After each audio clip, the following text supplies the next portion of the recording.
Hello, everybody, and welcome back to On the Delo podcast. This is episode 134, and I'm making a few adjustments here. I decided to stand for this podcast because I've been sitting all day, and as we know, when we sit for long periods of time, the body just tightens up way too much. So another solo podcast for you here. If you didn't get a chance to listen to 133 on how you see yourself, please go back and check it out, and go back and check out a lot of the old episodes that we've done here. I do this because I love to talk to myself, I think, and to the others, the listeners that we do have. I really appreciate everybody that's subscribed, that's given it a 5-star, that's listened. It means the world to me, and I do enjoy doing this, period. It's kind of one of those things where it's like you're either having coffee with yourself and your thoughts, or you're having coffee with some amazing guest. I love interviewing guests, but I got to tell you, it's a lot to coordinate, and it's just me and sometimes Diddy. Diddy's not even here today. I'm just doing, again, a solo podcast, kind of, get some minutes on the Spotify here. But, when we bring in guests, it's a lot to coordinate. It's, how do I say, just back and forth. Calendar, are you available, not available? You hope that they show, you got to give them kind of the what's going to happen, what's not going to happen, that sort of stuff. So I regress. Here we are, alone. And today we're going to talk about Delo's diet, or Delo's non-diet.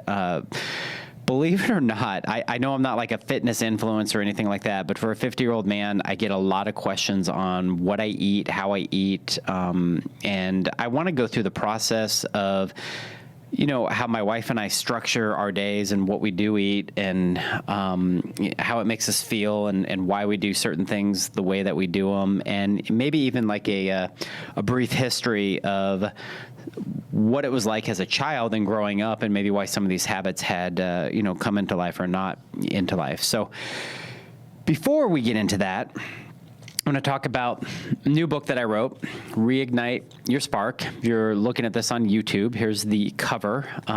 It's a short, fun book, but resourceful. A lot of the, let's just say, trials and tribulations that I went through as a young adult, and a lot of the memories and a lot of the fun that I had as a kid. A lot of it is in here, and this is something for everybody where they can read it, and hopefully they'll find things within their own life to, again, reignite their spark. And at any age, but especially, as I turned 50, I was like, this is midlife, right? I wanted to write something and put something together that life is really just getting started, and there's certain things I can do day in, day out to reignite the spark, within me. So got that going on. With that, there's going to be courses available. Diddy and I were in here all day Saturday, not all day, half a day Saturday, because I was exhausted after filming 2 of the courses, but there'll be a 5-course series that people can buy, and then that's going to bleed into our 2025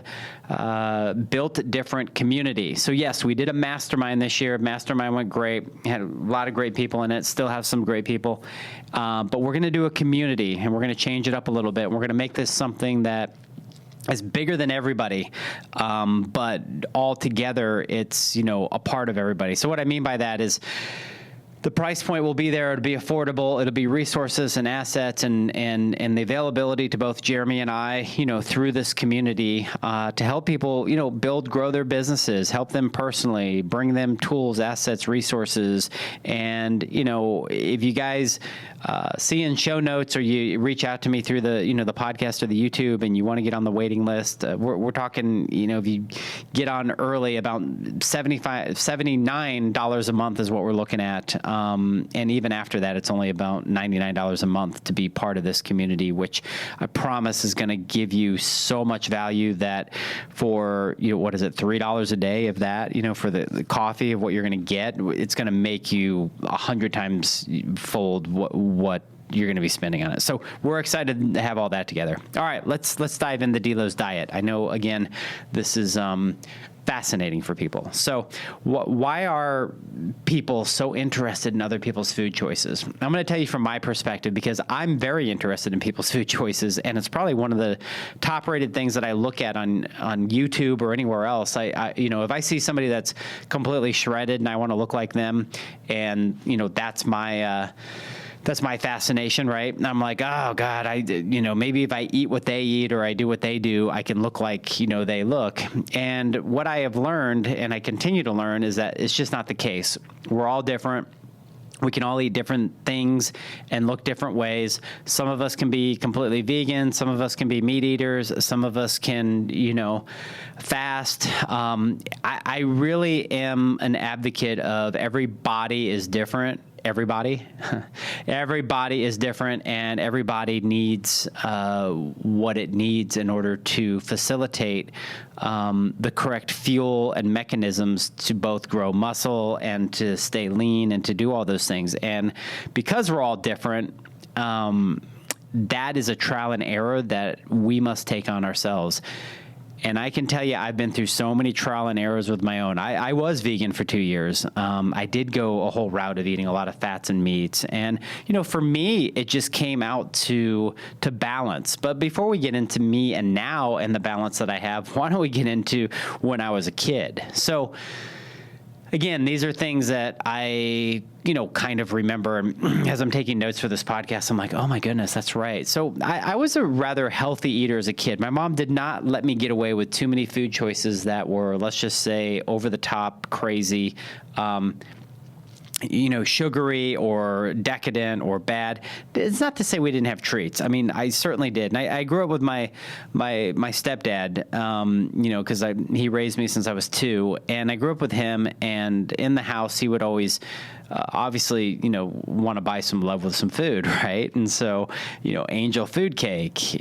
We had strawberry shortcake with whipped cream. Oh man, gingerbread. I mean, when that gingerbread came out of the oven and you could just smell it, it was just like, holy cow. And I'm trying to remember the brands, but all this stuff came in a box at the time. And I mean, this is the 80s, right? We didn't know what we didn't know. I remember when they used to have, like these low fat treats, and I would just eat a box of them thinking, yeah, it's not a big deal. It's low fat, because fat was so evil back then, right? You remember those times? I used to love to get those Hostess pies. Remember the Hostess pies that had it had like the icing on them, and they were hard on the outside, but when you bit into them, they had the frosting and the fillings inside, and it was just like, they had the apple ones, cherry pies. I think there was like a lemon one. I used to eat all of those. I mean, they would be, in the fridge at home, and just gobble that up. And then, of course, Hostess had all of those crazy things that we would eat, and, the ding dongs and the Twinkies and all that stuff that's probably still sitting in my body today, without a doubt. So,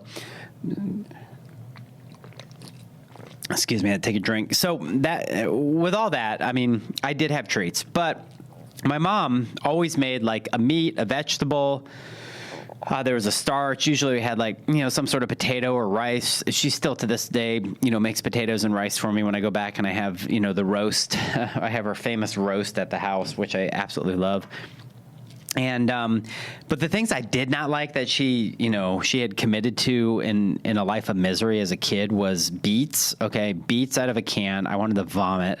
I didn't like green beans for whatever reason, the way the green, and I think we had like Jolly Green Giant green beans out of the can. So they just weren't it wasn't like fresh or anything like that. We had a lot of salads, which is fine. I still love salads to this day, but I ate pretty well-balanced meals. But the thing is that even though I did get the treats here or there, I mean, as a kid, we always wanted, more treats. And so I would run, through the woods, which, the woods were right out my front door. And when I say woods, you would go down the street to the end of the road's edge. I mean, this is like Goonies stuff. And I would walk up this trail, and then through the trail, after we'd lived there a few years, there was all this construction and development, and there was a thing called Food Giant, I believe it was. Yeah, Food Giant. And me and my friend Steve McGuire, we'd go up the Food Giant. We'd just get boxes and boxes of candy, Nerds and Twizzlers and Swedish Fish. Did I say that? Swedish fish, yes. And, all sorts of just, crazy candy bars and chocolate. We'd take all that back and we'd play Zelda until like 2 a.m. He would buy Jolt Cola. I never got into that. That was a real kicker. That stuff just absolutely crushed me. So that was, when I wasn't old enough to drive, and we'd have to walk somewhere and do stuff when we were kids. And look, you're a kid, you burn all that stuff off. I mean, here's the one thing about being a kid that was cool. I was always active. So although I played video games, that only took my attention for a little bit. For the most part, we were building forts in the woods, playing Star Wars, playing Indiana Jones, going through our own adventures, wading through creeks, picking up crawdads, all those really cool things, going fishing, making clay huts, literally clay huts. We'd go swim at the pool, play baseball on the top of the street, play football. I mean, all this stuff that was just, it just seems like a fantasy nowadays. It's just absolutely crazy. And it was so safe in the neighborhood. And then I really got into running. And so I'm not a big framed person. If you know me, I'm probably, my weight fluctuates between 145, 150. I don't think that's much different from when I was a kid. Now, I mean, I did get my weight up when I drank a lot, and we'll kind of go through the lifestyle of what I was going through. But, as a kid, I was always so active. So no amount of candy really, other than just cavities, which I did get. And I had to get braces. I don't think it was from the candy. I think I just had a messed up jaw. It just never, the food or the candy never had that much of an ill effect with me with weight or lethargy or any of that sort of stuff. I just kind of didn't even notice it. I just powered through it, and I had some of that stuff. Oh my God, Miss McGuire would make the best cookies, like home-baked cookies. I would sneak into their house and I would eat like 5 of them and then sneak out. It was great. I mean, I kind of had a key to their house anyways, but that was fun. That was, back in the day when neighborhoods were neighborhoods. So we ran all that off. I mean, I got it to be an avid runner, and I was lean and all that sort of stuff. And then I got into the point where I got my own car. I had to work. I worked at Burger King. That was my first job. Obviously food would get thrown out. So when they would tell us to throw it out in the buckets, we'd put it beside the dumpster, and I would eat leftover food from Burger King, and I would have the chicken sandwiches, the key lime pies, some of the single burgers. I mean, there's nothing wrong with the food. They were just on the heat lamp for a little bit longer per the time that we had to get them off. So I used to eat all that stuff, and then fast food just became like, fast food was everything. I know my mom still cooked for me a lot, but I felt like I needed to, get out and have fast food with everybody else. So we'd have like a lot of Wendy's, and, in Arizona here, we had like Rallies. They had kind of those fries with like the crisp part on it was just so good. So, McDonald's, Ben and Jerry's, all that sort of stuff. So fast food, I really don't think was even, having an ill effect on me, and just the fact that I was always active and doing all that. Then, I got into work mode, and I had to, I call it the working man and woman's, foods. And that's, really, now you got a little bit of money, you're doing business, you're starting to, go to happy hours, you have a drink here or there, you're having the chicken wings, you're having the nachos. Then you're like, okay, now I got to have a meal. And all that stuff adds up. And so I did all of that. I mean, I got to a point where, like I said, I was, I weigh in the 140s averagely now. I watch everything that I eat now, and we'll get to that in a minute. But the thing is that if I don't, then I can get up to like 190, 180. And I was there. I was just, bigger size waist, and none of my clothes fit, and I'd have to keep getting bigger clothes, and I felt lethargic, and it wasn't working for me. It was kind of one of those things where I went through that routine, and I went on and off and back and forth with the drinking and the food and all that. And you can listen back to the sobriety podcast and, the 10 things I've learned from that. But a lot of takeout, a lot of restaurants. I was in I'm in the restaurant business. I still am, insurance restaurants, insuring restaurants, but now I don't feel the need that I have to eat, everything that they put out. Look, restaurants, make no bones about it, they're in it to make a profit. So a lot of times the quality of food, still, albeit good, is not necessarily going to be the quality that I'm going to be able to make at home. And it's also not going to have the macros, or you're not going to have any idea of what's really in the food. A steak is not a steak. A steak is a steak with butter, sugar, salt, all those other things that do have an adverse effect on your body if you eat too much of it, or if you don't know what you're eating, and then you're wondering why you're gaining a pound here or there, because you're eating all of that stuff all of the time. And so understanding and learning all that and just knowing where you're at in your life, in your cycle of metabolism, in your cycle of exercise, in your cycle of, how many times a day do I eat? What do I eat?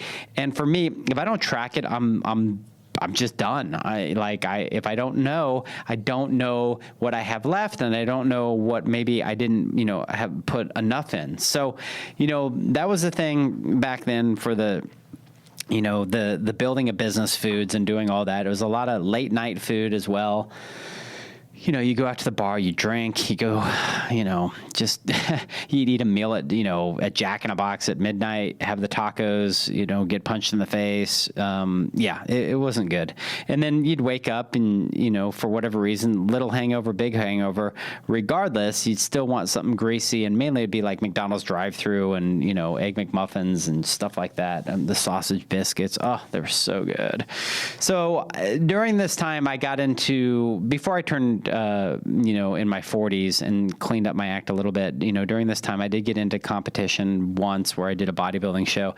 And a lot of that is where I really learned like the different foods that you could eat and what would, the foods that would help facilitate the body, let's just say structure that you needed to have in order to, get on stage and not completely embarrass yourself, mixed in with the workouts and the weights and the physical activity that you did. And I learned a lot about that. I learned about, tilapia and that you could put Crystal Light powder on it and cook it. And it would actually taste like, an orange, zesty tilapia. It sounds disgusting, I know, but when you're really dieting down, anything helps. Protein treats, how they made treats out of like whey protein, stuff like that. I wouldn't do that now. That stuff just beats the crap out of my stomach. But there were definitely, special ways of eating to get through the process of not having as many calories. And then if you have a sweet tooth, which I do, something to supplement that sweet tooth somehow, some way. So I would eat really healthy, and then I would sabotage it a lot by not realizing, what was in my food. And, a lot of times, when I turned 40, I'm like, okay, cool, I quit drinking, great. And so now I'm like, okay, I'll just go out and I'll eat healthy. And it doesn't matter what restaurant you go to, even if the restaurant claims to be the healthiest of the healthiest and they're giving you this and that. Look, chefs are going to do what they need to do, the cook stuff, get it off the line and put it out there. And if you have that understanding, that going into it, and you're not utilizing that as your main source of food, you can definitely structure the body that you want. But again, it's all about accountability. So now with what I do, and especially kind of looking at, a competition one a year to just get totally shredded and really figure out, but I don't stop after the competition. I don't get down to 9 or 8% body fat and then go, okay, that's it. I'm just going to go back to doing what I'm doing. I really do. I guess you can call it counting calories, but I do have a trackable app that my coach Eugene has given me. It's like an Excel spreadsheet that just you can log your stuff into the exact. So I know exactly how much I'm eating per day and what I need to eat per day, what I weigh every day. And the reason why I do that is because I just want to know where I'm at. And if I start going one direction, I know what to do to move into the other direction. And really, I just eat the foods that resonate with me. And I just eat the same, probably 40 foods. And that's everything from, so what I do eat now, just so you kind of get an understanding of what I love, mainly it's like fruit, meat. The carbs that I eat are, rice cakes, and really the only ingredient is rice in the rice cakes and nothing else. I don't eat the sugary ones or the extra ingredient because I want to know exactly what I'm getting. Now, I will put cashew butter or macadamia butter on the rice cakes. Yummy. And sometimes some white chocolate chips. Again, all accounted for. I know where I'm at in my calories and my macros. The meats, usually always wild, grass-fed, grass-finished. We buy the same brands. I eat probably about a pound of meat a day, in between breakfast, lunch, dinner sort of thing, maybe a little bit more, a little bit less, just depends. And I don't eat a lot of turkey. We'll eat chicken, we eat beef, a ton of bison, probably more bison than anything. It's a very lean, good meat that doesn't over fluctuate on my fats, because my fats are pretty low. And if you want to know what my macro structure is, it really depends. So like just in a maintenance type of way, I'll eat like 175 grams of macros one day, and 275 the next day, for 2 days of the week. I'll have about 180 grams of protein a day, and I'll have about 78 grams of fat. So for those of you that follow that, that's really where I'm at there. And then every time I eat say a cup of watermelon or 2 cups of watermelon, I put a 2 on my chart, and boom, it calculates the 22 or 24 carbs for that, the calories, all that sort of stuff. And it's the easiest way for me to be able to do that. And again, picking the same 40 things. So when I say fruit, it's really seasonal fruits. And then it's just the stuff that I like. Like I love raspberries, blackberries, blueberries, apples, pears, bananas to make my protein pancakes with my agogi protein powder, which is amazing. Also, what did I buy today? Sometimes I'll have like some kiwis and just stuff like that, so I get carbs through the fruits. I do eat a lot of vegetables, carrots, asparagus, tons of salads, very light on the dressing. The dressings that I do get are like 2 or 3 ingredients. Again, not a lot of extra added stuff when I can help it. I'll eat oils. I'll eat eggs. I eat a lot of eggs. Not so much of the yolk, but mainly egg whites. I will eat the yolk maybe once a week. I'll have 3 eggs with yolk in it maybe once a week. A little trick for you when you go out to eat. If you are going out to eat and they have eggs, get your eggs poached if you can. Get that and a side of avocado. Can't go wrong. You know exactly you're getting some fats and you're getting some protein.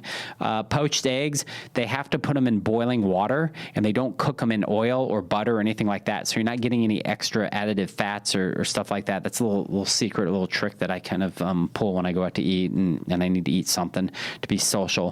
So we do a lot of that. Drinks are just usually sugar-free drinks. Drink, maybe 3 coffees a day. 1's an ice, 2 are my Americanos in the morning that I make as I get up and read my book. A lot of water. A lot of electrolytes, stuff like that.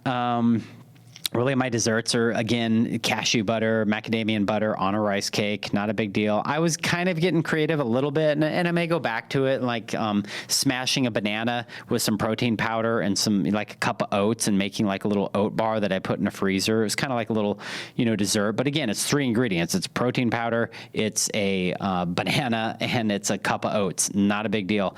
I got away from oats for the last 6 months. I may relook at those, but I like to get them clean. And I know a lot of people say, stay away from oats. And you follow all of these, quote unquote, I guess they call themselves doctors or influencers or this and that. A lot with a lot of great messages. And I'm sure a lot of the information is great. But again, listen to your own body. It's not to say, if somebody tells you that oats is the death of you, it may not be. I react very well to them. I react very well to rice. I react very well to sweet potatoes, purple potatoes, russet potatoes, anything potato-wise. I just try not to overindulge in it. In a potato with butter and a steak and a nice salad, some asparagus, you can't go wrong. I mean, that's a meal from the heavens, right? So now, do I go out and do I do some debauchery? I'm not doing it right now because I'm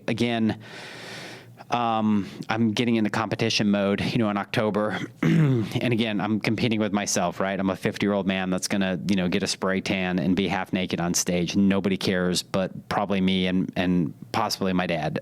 So, because he'll be there.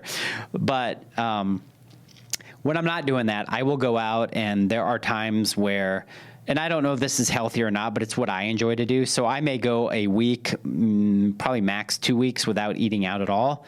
But when I go out to eat, I'm not going out to eat to have a salad. No, we're not doing that, right?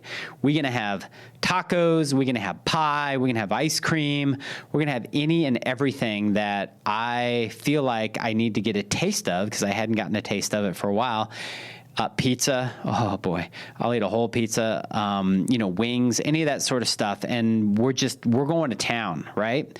And whether or not that's really good for you, it's really not. But I guarantee I'll eat a 5,000 calorie, 4,000 calorie meal in one sitting there. And then I'll weigh myself the next day, be a couple pounds over, and then I just won't look back. I just go back into normal routine and I'll be okay. But definitely it did, done some damage that night. But I just feel better of having gone and done that and eating some of those foods that I got so close to as a kid. I know some people they could go without eating any of that stuff. They feel it's disgusting. Some people, they can kind of, dwindle it into their routine. I just can't do that. I'm not built that way. A lot of you probably can. A lot of you can probably have, like my wife, perfect example. I don't know how she does it. She will have a little slice of chocolate, just a little one, right?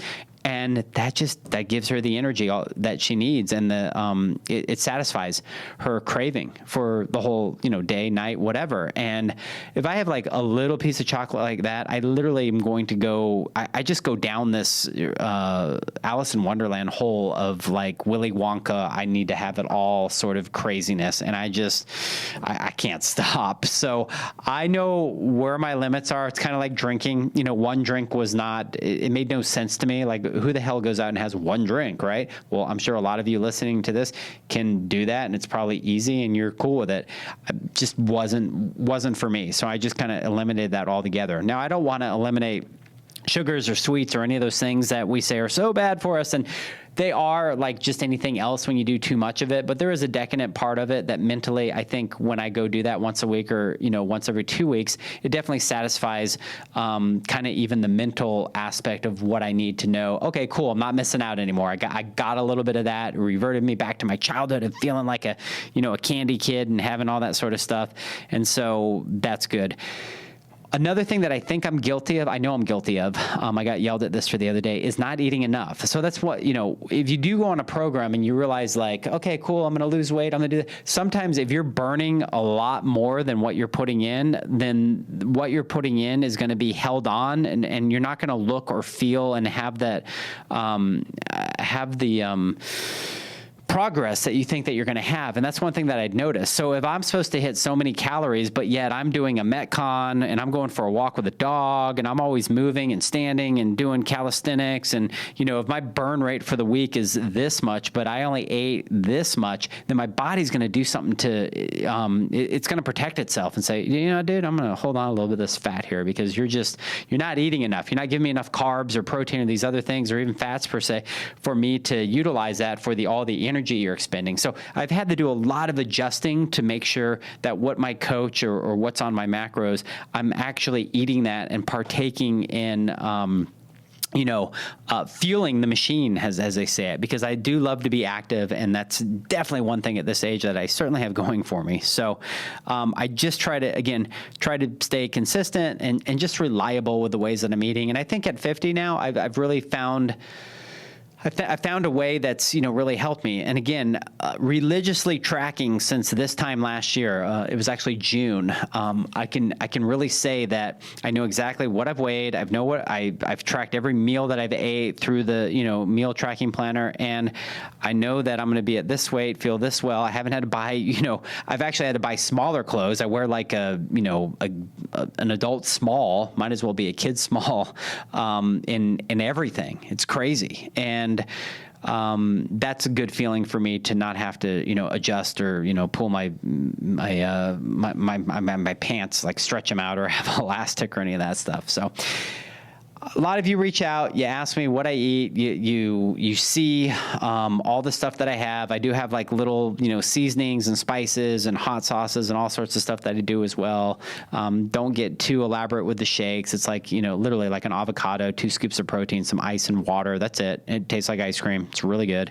Might put some stevia in some stuff, but other than that, it's really simple and real basic. So for those of you that have been reaching out on Instagram and asking me, this pod's for you. So hope you guys enjoyed this. Again, the book, Reignite Your Spark, we're doing a release party November 1st. If you're in Arizona, would love to have you. More information on that. The Built Different community, there'll be a link for you to get on the waiting list for that. Check out Jeremy Scott Fitness. Check out Jeremy's podcast. He is so much more articulate, and he's 600 episodes in. I'm 133 or 134 now. And we'll have some more guests on later. Please 5-star it, share this with anybody that you think might like it. And again, I really appreciate you all listening, and I hope you got something out of this. Until next time, peace out.